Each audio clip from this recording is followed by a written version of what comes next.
Bom dia, primeira série. Estamos dando início à gravação da nossa aula de hoje, dia 20/8, aula de literatura. Faremos correção das atividades e uma revisão geral sobre trovadorismo. As atividades serão corrigidas, encontram-se no Caderno de Atividades, volume 2, páginas 13 a 16. Para estarmos iniciando, faremos uma revisão relembrando os aspectos gerais e importantes para o conhecimento do trovadorismo português. Então, lá na página 11, nós temos o seguinte: o contexto histórico do surgimento do trovadorismo. Aí vamos relembrar que ele perdurou do século XII até o século XIV, porque a partir do século XIV nós temos toda uma mudança de pensamento.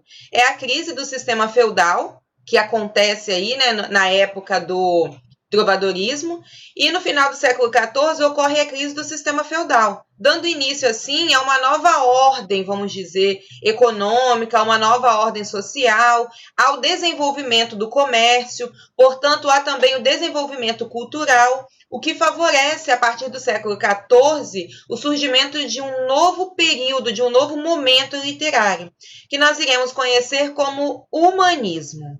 Se no trovadorismo nós tínhamos um papel predominante da Igreja Católica, com o surgimento do humanismo, e o próprio nome já diz, né, lá no trovadorismo nós tínhamos a ideia do teocêntrico, né, o teocentrismo, tudo passava pelo crivo da Igreja, tudo era voltado para a religião, havia um total domínio, vamos dizer assim, da Igreja sobre os acontecimentos sociais e políticos. E o período literário seguinte, ele faz essa ruptura, vamos dizer assim. Ele tenta abandonar essa imposição da Igreja sobre o controle social, econômico e político e passa a valorizar mais o homem. Então, nós vamos ter uma queda, vamos dizer assim, do que a gente conhece como teocêntrico, que perdurou aqui nesse período, para o antropocêntrico, ou a ideia de que o homem está no centro, a ideia de que tudo deveria ser feito em prol, tudo deveria ser feito girando ao redor do homem, de suas necessidades, de suas vontades, de seus caprichos. Então, o trovadorismo ele é para a gente esse momento inicial aí, para que a gente possa compreender como que a igreja vai manter esse controle, como que o espiritualismo vai estar presente nesse começo de formação aí cultural. Nós temos aqui um monopólio das artes e das letras nos mosteiros. Lembra que eu comentei com vocês que nós tínhamos a ideia dos monges copistas? Então, tudo aquilo que se produzia na época era reproduzido, dentro das igrejas. Havia um predomínio da oralidade aqui no trovadorismo, uma preocupação em passar as informações, a cultura de boca em boca, de local em local, tanto que nós comentamos sobre os jograus, que era a marca, né, do surgimento aqui do trovadorismo. Eram aquelas apresentações que eram passadas de local em local com o objetivo de divulgar uma cultura que era oral, às vezes se modificava de um momento para o outro, de um local para o outro, de uma cidade para outra. Lembrar ainda que no trovadorismo a música ela estava vinculada à poesia, ou a poesia vinculada à música, né? Tanto faz. Todos os poemas produzidos tinham como objetivo ser cantados. Tanto que o nome do período é trovadorismo, ou seja, aquilo que se produzia, os poemas, eram chamados de trovas. Trovas porque aqueles que produziam, que eram os poetas, eram chamados de trovadores. E se aqui no humanismo nós temos como foco uma linguagem, né, bem diferente, uma língua bem diferente, que é o galego-português, com o surgimento do humanismo, nós já teremos ali uma linguagem que mistura os conhecimentos populares, os conhecimentos orais, com essa língua portuguesa que já está começando a se aperfeiçoar, vamos dizer assim. Então, cai esse galego português e nós teremos ali uma nova língua, né? Não seria uma nova, mas uma língua que traria a ideia de um português um pouco mais puro, vamos dizer assim. Por isso que a gente diz que será uma linguagem que irá misturar a coloquialidade com as marcas ali da linguagem formal, mas o período seguinte ele é totalmente oposto a isso que nós estamos vendo aqui no trovadorismo. Para começar, a crise do sistema feudal, né, a questão histórica, já modifica para a gente todo o período seguinte, o que vai influenciar diretamente o surgimento ali do humanismo, que é um período muito mais desenvolvido. Com relação à poesia, a gente destacou já que a poesia era feita para ser cantada, nós tínhamos ali a ideia das cantigas. Portanto, o que vai predominar aqui é sempre aquela temática de amor, aquela ideia de sofrimento, de saudade. Mesmo que nós temos 4 tipos de cantigas bem representados nesse momento, a gente sabe que aquela que predomina, vamos dizer assim, aquela que possui uma maior produção é a cantiga de amor.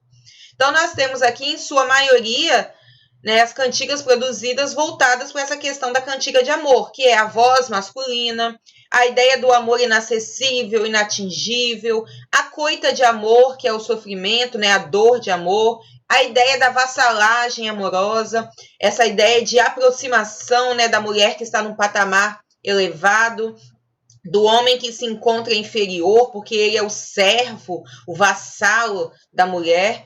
Então, nós temos a ideia do amor cortês. No geral, a temática que vai perdurar nas produções do trovadorismo são exatamente essas questões voltadas para a dor de amor, o sofrer por amor. E nós temos que destacar ainda que dentro dessas produções, nós dividimos as cantigas em líricas, né, onde nós teremos as cantigas de amor e as cantigas de amigo, e as cantigas satíricas, onde nós teremos as cantigas de escárnio e maldizer.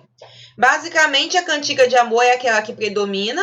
Nós já comentamos das características, né? Amor, a dor de amor, o sofrimento, a mulher sempre sendo chamada de senhora ou senhor. Essa ideia aí de que ela está num patamar elevado e de que o eu lírico é sempre masculino. Então, é o trovador que sofre por amor. Na cantiga de amigo, eu tenho a inversão. Eu tenho também a ideia do sofrimento, da distância, da saudade, mas o meu eu lírico ele é o contrário da cantiga de amor. Agora eu tenho um eu lírico feminino. A mulher que sofre por saudades do amado que se encontra distante. E distante por quê? Porque ele foi guerrear, porque ele foi conquistar, né, uma nova terra, conquistar novos espaços, ele foi lutar em nome de Deus, era a época o começo das cruzadas ali. As cantigas de amigo ainda, elas possuem como característica o fato de serem um pouquinho mais simples do que as cantigas de amor. E elas apresentam um recurso chamado paralelismo, que é a repetição de versos, como se fosse um refrão. Visto que as cantigas, né, tinham como objetivo serem cantadas, né, isso é óbvio pelo nome, há uma repetição de versos com o objetivo de ser um refrão, de enfatizar, de fazer com que aquilo fique na mente das pessoas e guardem, né, e memorizem mais facilmente a cantiga de amigo. Dentro das cantigas satíricas, a preocupação maior é a crítica. E não é uma crítica social, política, mas uma crítica ao próprio comportamento da pessoa, uma crítica aos próprios sentimentos, às próprias emoções. Na cantiga de escárnio, o eu lírico é masculino e a crítica é indireta. Nesse caso aqui, o trovador faz uso de um recurso chamado mesura, que também aparece lá na cantiga de amor. O que é a mesura? Ele não cita a mulher amada, ele não faz referência, ele não coloca o nome dela em questão, o nome dela em xeque, vamos dizer assim. Ele critica, ele pontua, ele aponta defeitos, mas ele não é direto. É como se aquilo que ele estivesse criticando pudesse representar várias mulheres daquela região, daquele feudo, daquele local. E nas cantigas de maldizer, ao contrário das cantigas de escárnio, apesar do eu lírico ainda ser masculino, mas a crítica já é direta. Ele esquece a questão da mesura e ele parte para a zombaria, difamação. A linguagem muitas vezes se torna obscena. com termos chocantes, voltados ali mesmo para difamar, né? Você é feia, você é louca, você não merece o amor, você é filha de fulano, né? Que fez isso de errado, fulano que pensa isso do rei. Então há toda uma preocupação em direcionar as críticas, até mesmo em pontuar, em apontar o nome, os defeitos, mas em ser mais direto.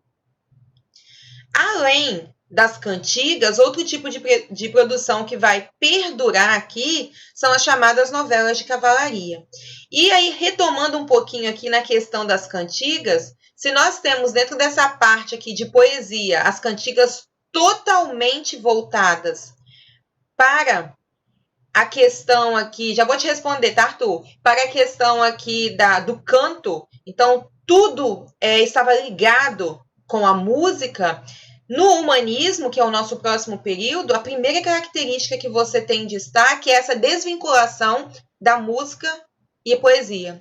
No humanismo, a primeira coisa que se faz é definir música é música, poesia é poesia. Então, as poesias deixam de ser cantadas, perdem o que nós vimos aqui no trovadorismo, como o paralelismo, que é essa repetição voltada para a sonoridade, voltada para a questão musical, e passam a ser passam a ser poesias mais diretas, feitas com o objetivo de ser realmente declamadas.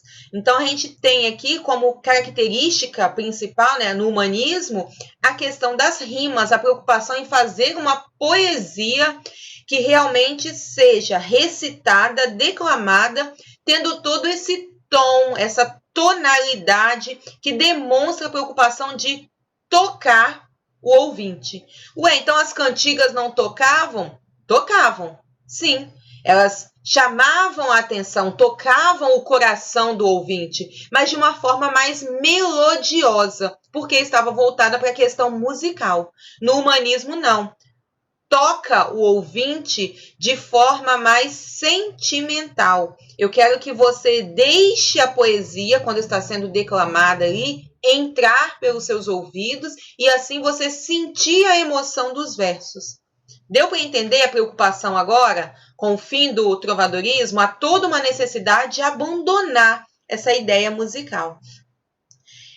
O Arthur perguntou se a crítica que aparece aqui, né, nas cantigas de escárnio e maldizer, não podem ser críticas boas.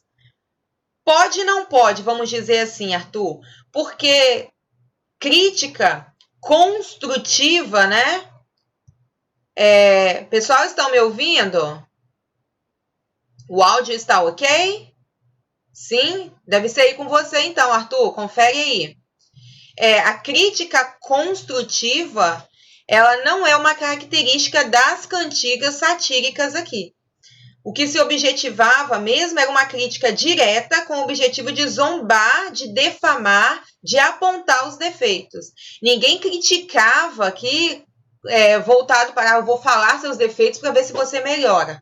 Naquele poema que nós lemos, naquela cantiga, perdão, que ele diz assim, Dona Feia, ok, Arthur, Dona Feia, você é velha e louca, já que você fica o tempo todo dizendo que eu nunca produzi nada para você, que eu nunca fiz um poema, então eu vou fazer um poema, mas vou dizer a verdade, você é velha, louca, lembram desse poema que nós analisamos? Então não havia ali uma crítica construtiva, era uma crítica direta, direcionada a dizer, poxa, mulher, né, vamos falar aí a grosso modo, poxa, mulher, que chatice a sua, e daí que eu nunca produzi nada para você? Eu não sou obrigado. Já que você quer, então eu vou fazer. Mas vou fazer um poema falando a verdade. Eu nunca produzi nada porque você é chata. Mas se você quer, eu vou dizer então. Você é chata, você é louca, você é feia.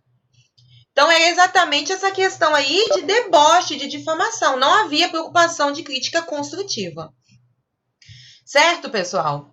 E no trovadorismo, nós temos ainda um desenvolvimento na questão da prosa para as novelas de cavalaria, que são essas narrativas que abordam aventuras de cavaleiros medievais, contam os grandes feitos dos cavaleiros mesclados às histórias de amor, sempre histórias de amor idealizada, em que o cavaleiro tem que lutar para, além de conquistar, né, seu lugar no céu, vamos dizer assim, porque havia toda essa ideia de que eles lutavam em nome de Deus, lutavam pelo rei, porque Deus assim queria. Eles queriam, além de serem reconhecidos como nobres cavaleiros, chegar ao coração da amada, conquistar o coração da amada. E é uma característica que vai destacar-se, do humanismo mais à frente, porque toda essa melosidade das novelas de cavalaria, toda essa história romântica, né? Todo esse drama de amor, de sofrimento que nós vamos encontrar nessas novelas aqui, é deixado de lado no humanismo para dar ideia ao chamado teatro. E não só teatro, mas o teatro profano. E aí nós vamos ver mais à frente que a ideia de profano, eu expliquei, Arthur. A ideia de profano não era a ideia de que usava palavrões, profanava no sentido de falar mal. Não, era profano simplesmente porque ele não trazia as questões religiosas. Ou seja, se aqui no humanismo havia todo esse poder, no trovadorismo, gente, perdão, se aqui no trovadorismo havia todo esse poder da igreja, no humanismo nós temos uma total liberdade do homem. Então ele procura criar, ele procura produzir, se expressar sem dever obrigações à igreja. Então essas características das novelas de cavalaria, elas são deixadas de lado para dar lugar, para dar valor, né, ao teatro, nas ações dos personagens. O Arthur, só refazendo aqui um pouquinho, havia toda uma preocupação nas cantigas aqui satíricas, sobretudo as cantigas de maldizer, em se fazer uma crítica com o objetivo de zombar mesmo, de difamar. E aí eu citei aquela cantiga, né, Dona Feia, que ele fala que ela é feia, velha e louca. Em momento nenhum ele busca fazer uma crítica boa, vamos dizer assim, ou uma crítica construtiva. Não é o objetivo dele dizer, eu vou criticar para ver se você melhora. Não. Lá na poesia, né, na cantiga, ele diz para ela assim, eu não queria fazer o poema porque você é feia e chata, mas já que você quer, eu vou fazer. Não há essa preocupação em criticar com o objetivo de melhorar. É com o objetivo de difamar mesmo, de debochar. Ok? Porque se fosse uma crítica construtiva, ele continuaria usando a mesura, concorda comigo? Eu vou criticar sem citar o nome. Ao contrário, quando você coloca o nome, é porque você quer que todo mundo saiba quem é a pessoa, você quer difamar a pessoa, você quer diretamente enfatizar quem é a pessoa responsável por aquilo ali. Ok, Arthur? Agora? Tranquilo? Beleza. Pessoal, ok até aqui? A partir dessa revisão, ficou claro para vocês como que o humanismo, que nós estaremos iniciando na semana que vem, ele se opõe totalmente ao trovadorismo, e como que é interessante, quando a gente estiver analisando períodos literários, sempre ter essa ideia de que o período seguinte, ele nem sempre se opõe, né? Mas geralmente ele busca trazer algo novo. Se ele não se opõe totalmente, por que eu estou dizendo que nem sempre? Porque às vezes o período ele carrega características do período anterior. Vou abrir só um pouquinho aqui a câmera para explicar algo para vocês. Quando a gente começa a fazer aquela escala de escolas literárias, a gente começa assim, ó, século XII, trovadorismo, século XIV, humanismo, aí depois nós temos o classicismo no século XV, e as escolas vão se desencadeando, se desenvolvendo numa sequência que acompanha o desenvolvimento social, político e econômico. Se a ideia é essa, acompanhar o desenvolvimento social, político e econômico, automaticamente há uma modificação. Vamos dizer assim, na ideia que se concebe da escola seguinte. Então, basicamente, se eu sair do século XII no trovadorismo e fui para o século XIV no humanismo, o século XIV ele tem que ser oposto ao século XII. Mas então é totalmente oposto? Não vou dizer totalmente, não vou dizer que tudo tem que ser contrário, mas tem que mudar. Porque já houve uma evolução do homem e do próprio pensamento do homem. Quando a gente chega lá no século, vou lá para frente já, aqui no Brasil, lá no século XIX, em 1836, quando surge o romantismo, e em 1881, quando surge o realismo é uma oposição total ao romantismo. É como se eu dissesse, chega disso aqui que nós estamos discutindo no romantismo. Eu quero mostrar que as coisas estão mudando, eu quero mostrar a oposição. Então, o humanismo, ele vai carregar, sim, valores sociais, valores morais, valores religiosos. Não é porque o homem vai tentar se desvincular da religião que ele vai ser um ateu, que ele vai querer ser excomungado, que ele vai negar o cristianismo ou a religiosidade. Não é isso. Esses valores são conservados. A ideia de uma sociedade que precisa se manter dentro de um padrão são características que são conservadas. Entretanto, a essência do próprio período acaba se transformando e se opondo ao período anterior devido às influências do espaço, do tempo, da história, da sociedade e da política. Como eu comentei, a primeira coisa que o humanismo faz é separar. Música é música, poesia é poesia. Acabou, não dá para fazer as duas juntas. E dali para frente, do século XIV em diante, a poesia passa a ter esse caráter que nós conhecemos hoje. De algo para ser declamado, de algo que pode ter rimas ou não. Mais para frente ainda nós teremos essa desvinculação da ideia de que a poesia precisa ser ritmada. Então, é interessante vocês observarem que os períodos seguintes, geralmente, eles se opõem, mas carregam um pouquinho das características do período anterior. Não tem aquela ideia de que nem tudo a gente cria, algumas coisas se transformam? É exatamente isso aí. Você vai transformando e inserindo aí coisas novas que acompanham a transformação do homem no tempo e espaço. Ok, pessoal? Então, vamos lá para as características, para as atividades. A primeira atividade, questão 1, nossa, como o tempo passou. Diz assim, ó, os dois textos a seguir que servirão de base para responder as questões de 1 a 5 estão separadas por nada menos que 6 séculos. Entretanto, aproximam-se tematicamente. O primeiro texto é a letra da música Sozinho, de Peninha, que eu acho que todo mundo deve conhecer, já deve ter ouvido na voz de Caetano ou de Sandra de Sá, né? Às vezes, no silêncio da noite, eu fico imaginando nós dois. Eu fico ali sonhando acordado, juntando o antes, o agora e o depois. Por que você me deixa tão solto? Por que você não cola em mim? Estou me sentindo muito sozinho. Fica bem nítido pra gente que o eu lírico aqui é masculino, né? Não sou e nem quero ser o seu dono, é que um carinho às vezes cai bem.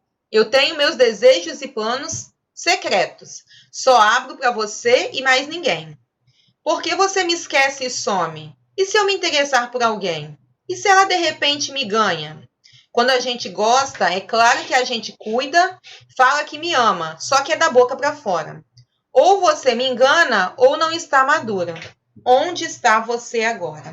Observem que a música toda está voltada para relatar o sofrimento, né, a angústia do eu lírico, que se encontra sozinho, que se encontra distante do seu objeto de amor, né, do seu objeto de desejo ali.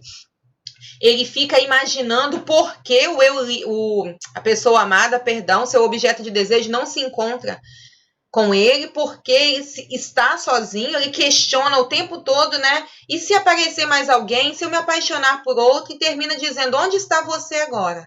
Então, a ideia do sozinho aqui recorda pra gente, né? Remete-nos àquela ideia do sofrimento amoroso, da angústia das poesias que nós vamos encontrar, né? Das cantigas de amor.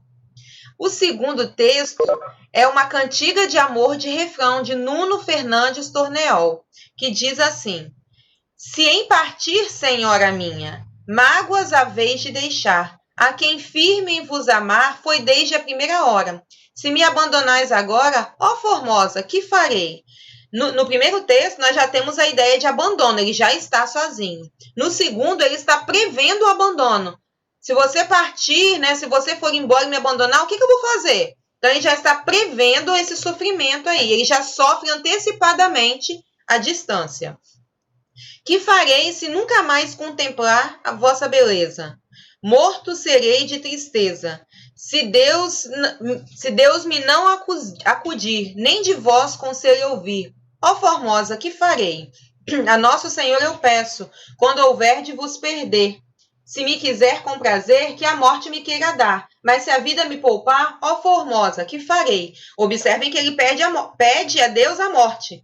Sou para viver distante, e se Deus quiser, que lhe dê a morte, que o mate, que o leve. Mas se for para ele viver, se for para Deus lhe poupar a vida, que também lhe dê uma saída para ensiná-lo como viver sem a pessoa amada. Vosso amor me leva a tanto, se partindo provocais, quebranto que não me curais, a quem de amor desespera, de vós conselho quisera. Ó formosa, que farei? Destacando ainda que nós temos aqui a repetição desse verso, né? Ó formosa, que farei? Que aparece no final das 4 estrofes. Por isso a ideia da cantiga de refrão, porque o tempo todo fica latente na mente ali nossa também, né, enquanto ouvinte, e também do eu lírico, a ideia de que, meu Deus, o que eu vou fazer? Então ele conta, relata e depois diz, e agora, o que eu faço? Fala mais um pouquinho do seu sofrimento e novamente ele retoma, o que eu vou fazer? Então há um questionamento na cantiga toda que faz com que essa expressão, que é considerado refrão para a gente, seja o tempo todo lembrada, o tempo todo trazida à tona. Essa é uma característica das cantigas medievais, porque buscam tocar o ouvinte por meio da dor, da angústia do eu lírico, trazendo essa ideia aí da sonoridade. É como se você ficasse o tempo todo cantando que dor, que sofrimento, ai como eu sofro. Então essa música do sofrimento, essa música da dor, ela fica latente na mente, nas emoções, né, dentro do coração, permeando o dia a dia do eu lírico. A partir disso aqui, nós temos as seguintes perguntas. Qual é o tema compartilhado pelos 2 textos? Coitado, né, Arthur? Mas não sei se você percebeu que parece que o sofrimento e a dor aqui é quase como um Deus. Oh, como eu sofro. E aí, de repente, ele diz, o que eu vou fazer sem ti? Ai, eu quero morrer. Ai, como eu amo, mas como é bom te amar, mas como eu sofro por te amar. Então, é uma ideia de que ele sofre, mas ao mesmo tempo parece que é bom, né? Essa dor e esse sofrimento que ele mostra aqui se torna pra gente algo bem ambíguo, né? Ai, como eu sofro de amor. Ai, mas é tão bom ter alguém para sofrer. É exatamente isso aí, né? Então, vamos lá. O tema com um falso sofrimento, isso aí, Vitor, é algo que a gente precisa estar atento também. Aquela ideia de que eu vou fingir, né, uma dor, um sofrimento. Lembrar daquele poema que nós lemos ainda na sala, do Fernando Pessoa. O poeta é um sofredor, sofre tão completamente que chega a fingir que é dor, a dor que devera sente. Ou seja, ele finge tão bem que às vezes até ele se confunde, como você colocou aí, Vitor, esse falso sofrimento, às vezes até ele se confunde se aquilo está vindo da alma ou se ele está inventando e criando essa dor, né? Então vamos lá, o tema compartilhado pelos 2 textos é exatamente a ausência da pessoa amada. No primeiro, ela já está distante. E no segundo, ele já está prevendo como será quando ela se afastar. Sim, partir, senhoras, mágoas vais me deixar. Mágoas a vez de deixar. Então, os 2 poemas, os 2 textos, compartilham para a gente esse sentimento aí de ausência da pessoa amada. Os 2 textos se dirigem ao interlocutor, que é exatamente quem? A pessoa amada. Tanto no primeiro quanto no segundo, ele se dirige a essa pessoa que é endeusada, essa pessoa que causa sofrimento no eu lírico. Na letra da música de Peninha, o eu lírico conjectura sobre o futuro do seu relacionamento, né? Tanto que ele diz, e se eu me interessar por alguém? E se ela me ganha? Então ele fica imaginando como que será no futuro. Tal como na cantiga de Torneol. Como são caracterizados os relacionamentos em cada texto? E aí vale a gente destacar aí, né? É importante chamar a atenção que em cada um dos 2 textos nós temos o eu lírico se colocando como sozinho, como abandonado, sem a pessoa amada, né? Ou já está distante. Na segunda ele já está prevendo ali, né, o distanciamento. Ele não entende o abandono e nos dois textos, nós temos essa ideia de que eu vou sofrer. Só que no primeiro, ele já está sofrendo no presente, e no segundo texto, ele está antecipando o sofrimento. É como se ele sofresse o futuro. Às vezes, o Nicolas, a mulher, né, da cantiga de amor era uma mulher imaginária, sim. A gente diz que os trovadores produziam para essas mulheres que viviam na corte, nos palácios, né, ali dentro dos feudos. Mas nós não podemos descartar a ideia de que, às vezes, aquela mulher não existia. Aquela mulher não era real. E que não existisse uma representação exata daquela figura. Eu poderia, vamos supor, lá na cantiga da Ribeirinha, eu poderia criar, né, representar aquela personagem e dizer, essa personagem não existe. Ela não existia naquele momento. É como se eu quisesse representar todas as mulheres ribeirinhas. Entendeu, Nicolas? Então, nós temos tanto aquelas que são reais, como aquelas que não existem. Ok, entendeu? Tá bom, então. Certo, pessoal? Então, observar aí nessas duas cantigas que nós temos aqui um sofrimento presente e um sofrimento futuro, né? Uma antecipação do sofrimento. E aí, voltar ao que o Arthur colocou, né? Coitado, é tão bom sofrer aqui que ele já está sofrendo por antecipação, né? Ai, meu Deus, daqui a um tempo, quando ela se for, vai ser assim, assim, e ele já começa a imaginar o sofrimento futuro e já sofre antecipado, né? Poderia esperar mais um pouquinho. Nos dois textos, há utilização de anáfora. Anáfora é aquela figura de linguagem, primeira série, que nós temos a repetição de versos sempre no começo de cada verso.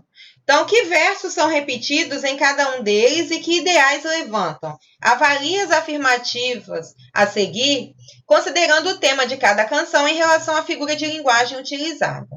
Então, vamos lá. No primeiro texto, o verso repetido é onde está você agora, enquanto no segundo é ó formosa, que farei? E as ideias que levantam são, sobretudo, o desejo de solidão e dúvida sobre o que fazer com a liberdade conquistada. Certo ou errado?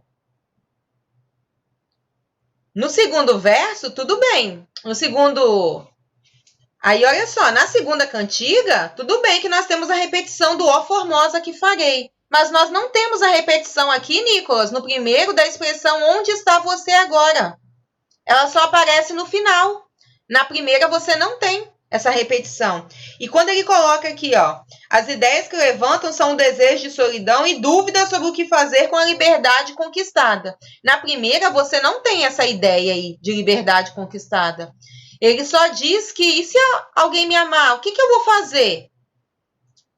Ou seja, ele está tão preso que ele não sabe nem como viver. Ele não demonstra aí que ele sabe, né, como lidar com isso aí. Então, nós temos o finalzinho aí, né, são duas afirmações erradas que nós temos na primeira. Ok, Nicolas? Depois eu tenho assim, na letra da música de Peninha, o verso repetido, ele mostra a aflição da constante ausência da pessoa amada, do desejo de tê-la por perto. Nós não temos repetição na música aqui de Peninha. Nós não temos essa anáfora. Então, também é falsa. No texto de Torneol, o verso que se repete demonstra que ocorre incerteza sobre o que fazer do futuro diante da possibilidade da distância entre os amantes e da partida de sua senhora. Verdade, né? Ó formoso, o que eu farei? Eu não tenho ideia de como vou viver. Correto. O eu lírico da canção de Peninha questiona onde a amada está e o de Torneol pede conselho sobre o que fazer de seu futuro sem a amada. Verdade também. Então, nós temos FF, VV. Certo? FF, VV. Questão é: para ser classificado como cantiga de amor, existem alguns elementos estruturais que caracterizam o poema. Analise-os no texto de Torneol, naquele texto que a gente tem já definido como cantiga de amor. O Eurico desdenha do amor e da presença da amada, mesmo com a possibilidade de perda. Acontece isso? O Eurico desdenha da presença da amada? Ao contrário. Meu Deus, como vou viver sem você? Então ele não desdenha. Ok, Vitor, falso. O trovador sempre se dirige à amada de maneira respeitosa, como pode ser observado pela menção à senhora minha. É verdade, é uma característica aqui, né? Senhora minha, então há um tratamento respeitoso. Então a 2 é verdadeiro. Há o sofrimento amoroso pela perda da amada, sem a qual, o eu lírico não saberá o que fazer da vida. Correto? Isso aparece para a gente na repetição, né? Que farei. E a 4 diz que os elementos da poesia trovadoresca são o amor e a sátira, como acontece no poema de Torneol. Falsa, por quê? A sátira, ela é uma característica, como a gente colocou aqui atrás, mas ela não é marca registrada das cantigas trovadorescas. Como ele coloca aqui, os elementos da poesia trovadoresca são o amor e a sátira. É como se eu dissesse que a sátira tem que aparecer em todas. O amor, sim, já que são cantigas. Mesmo que você tenha a crítica aqui da cantiga de maldizer e da cantiga de escárnio, você tem a presença amorosa. Ele sempre diz, né, que na cantiga Dona Feia, por exemplo, você é feia porque tem outras mais bonitas. Então, porque eu amo outra que é mais bonita. Então, o amor, ele é, sim, uma predominância nas cantigas trovadorescas, mas a sátira não. Ela faz parte apenas das cantigas ali de escárnio e maldizer. Então, nós temos aqui F, V, V, F. Resposta letra B. Destacando ainda que no poema de Torneol, em momento nenhum, nós temos a presença da sátira. Ok, pessoal? Então, letra B. Posso dar continuidade? Todo mundo acompanhando aí? Ok. Questão 2. Assinale a alternativa incorreta a respeito do trovadorismo em Portugal. Alguém fez? O que vocês marcaram aí? Nós temos assim, ó. Durante o trovadorismo ocorreu a separação entre música e poesia. Essa já é a errada. Por quê? Podem puxar uma setinha ou passar um marca-texto e já anotar isso aí. A separação entre música e poesia ocorre no humanismo e não no trovadorismo. Todas as demais estão corretas, ó. As cantigas foram reunidas em cancioneiros. Na cantiga de amor há o reflexo do relacionamento entre o senhor e vassalo, que é a vassalagem amorosa. Na cantiga de amigo, o eu lírico é feminino. E a influência dos trovadores provençais é nítida nas cantigas de amor galego-portuguesas. Então, estão corretas a B, C, D e E. E a incorreta é a letra A, pelo termo separação aqui. A questão 3, eu vou adiantar um pouquinho, tá? A questão 3, ele diz assim: amor, desarme e ciúme frequente, inspiração na vida popular, bem como a exploração do eu feminino, indica pra gente cantiga de amigo. É a característica aqui da cantiga de amigo, o eu lírico feminino. A questão 4, será a última que eu irei fazer com vocês, diz assim: assinale a afirmativa correta em relação ao trovadorismo. A resposta é a letra D. Por quê? Porque na A ele diz: um dos temas mais explorados por esse estilo de época é a exaltação do amor sensual. Nós não temos em momento nenhum nas cantigas a referência à sensualidade, ao erotismo. Então, vocês podem assinalar que esse é o erro da alternativa A. Na B, ele diz que o trovadorismo desenvolveu especialmente no século XV. Posso parar por aí, porque desenvolvimento é a partir do século XII, é lá no comecinho, no século XII. Na letra C, diz que devido ao grande prestígio que teve durante toda a Idade Média, foi recuperado pelos poetas da Renascença. Isso não acontece. No século XV já há uma nova ideia e não se recupera a ideia do teocentrismo. E na letra E, diz que tanto no plano temático como no expressivo, esse estilo de época absorveu a influência dos padrões estéticos greco-romanos. Nós não temos referência à mitologia grega em momento nenhum nas cantigas trovadorescas. Então, a resposta aqui é a letra D. Valorizou recursos formais que tiveram não apenas a função de produzir efeito musical, como também a função de facilitar a memorização, já que as composições eram transmitidas oralmente. Pessoal, para a gente finalizar aí, questão 5, a resposta é a letra B de bola. Questão 6, também B de bola. 7, C de casa. E 8, questão D de dado. Estarei encerrando a aula por aqui, ok?